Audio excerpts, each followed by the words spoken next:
Hi friends, ఎలా ఉన్నారు? నేను మీ ఏలూరు సాయి. మీరు చూస్తున్నారు ఏలూరు సాయి వ్లాగ్స్. ఈరోజు నేను కొండలేశ్వరం ఒక క్షేత్రం గురించి చెప్పబోతున్నాను. ఈ క్షేత్రం ఎక్కడుందంటే అమలాపురానికి అతి చేరువలో 22 కిలోమీటర్ల దూరంలో ఉంది. నేను ఈ క్షేత్రాన్ని దర్శించడానికి గల ముఖ్య కారణం చుట్టూ ఉన్న ప్రకృతి. చుట్టూ గోదావరి, పొలాలు, చక్కటి పంట కాలాలు, చాలా అద్భుతమైన లొకేషన్స్ అయితే ఉన్నాయండి. అందుకనే నేను కాసేపు మైండ్ రిఫ్రెష్ చేసుకుందామని ఇలా సరదాగా వచ్చాను. ఇటు భక్తి, ఇటు మంచి ప్రకృతి, అద్భుతమైన రెండు కలగలిసిన క్షేత్రం ఈ కొండలేశ్వరం. కాశీ ఖండంలోనూ ఈ కొండలేశ్వరం గురించి ప్రస్తావన ఉంది. అందులో ఈ దేవాలయం గురించి బ్రహ్మదేవుడు నారదుడికి చెప్పినట్లుగా ఉంది.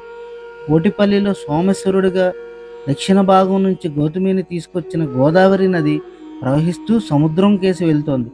ఆ నదికి దక్షిణ వైపు ఒడ్డున ఉంది ఈ కొండలేశ్వర క్షేత్రం.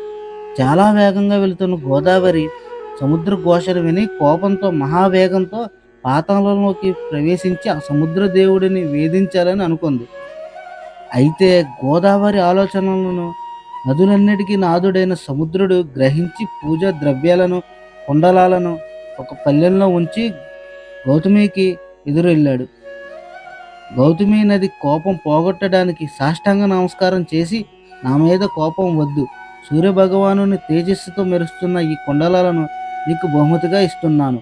లోగడ వరుణదేవుడు తపస్సు చేసి సూర్యుని అనుగ్రహంతో వీటిని పొందాడని అన్నాడు. గౌతమి నది కరిగిపోయి సముద్రుడి కోరిక మేరకు తన వేగాన్ని తగ్గించుకుని అక్కడ ఈశ్వర ప్రతిష్టకు అంగీకరించింది. అయితే అది కొండలేశ్వర క్షేత్రంగా పేరు పొందింది. ఈ పుణ్యక్షేత్రంలో గోదావరి పుష్కర సమయంలో స్నాన పూజల వలన అత్యంత పుణ్యం కలుగుతుందని చిలకమర్తి గారు తెలిపారు. ఈ క్షేత్రంలో ప్రవహించే గోదావరి నదికి వ్యాస మహర్షి ఒక వరం ఇచ్చారు.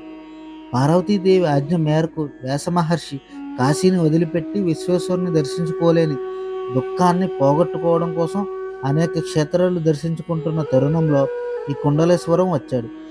దక్షయజ్ఞం తరువాత యోగాగ్నిలో దగ్ధమైన సతీదేవి చెవి కుండలం పడిన ఈ క్షేత్రంలో గోదావరి స్నానం చేసిన కుండలేశ్వర స్వామిని దర్శించి ఆయన కాశీ విశ్వనాథుడిని దర్శించుకున్న అనుభూతిని పొందాడు. అప్పుడు ఆయన ఇక్కడ ప్రవహించే గోదావరి నదికి ఒక అపురూపమైన వరం ఇచ్చాడు. భారతదేశంలో ప్రవహించే ప్రతి ఒక్క నదికి 12 సంవత్సరాలు. అయితే ఈ కొండలేశ్వర క్షేత్రంలో ప్రవహించే గోదావరి పాయ వృద్ధ గౌతమికి మాత్రం ప్రతిరోజు పుష్కరాలే అని వ్యాస మహర్షి వరం ఇచ్చాడు. కనుక ఆ రోజు ఈ రోజు అని లేకుండా ఏ రోజైనా ఈ క్షేత్రంలో గోదావరి స్నానం చేసిన వారికి పుష్కర స్నాన ఫలం వలన పాప విముక్తి లభిస్తుంది.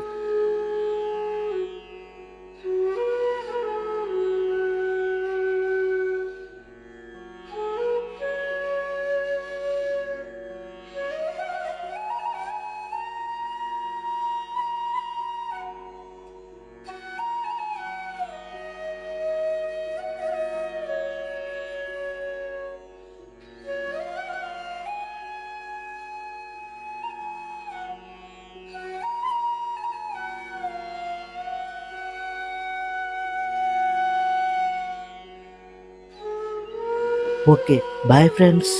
నెక్స్ట్ వీడియోలో కలుద్దాం.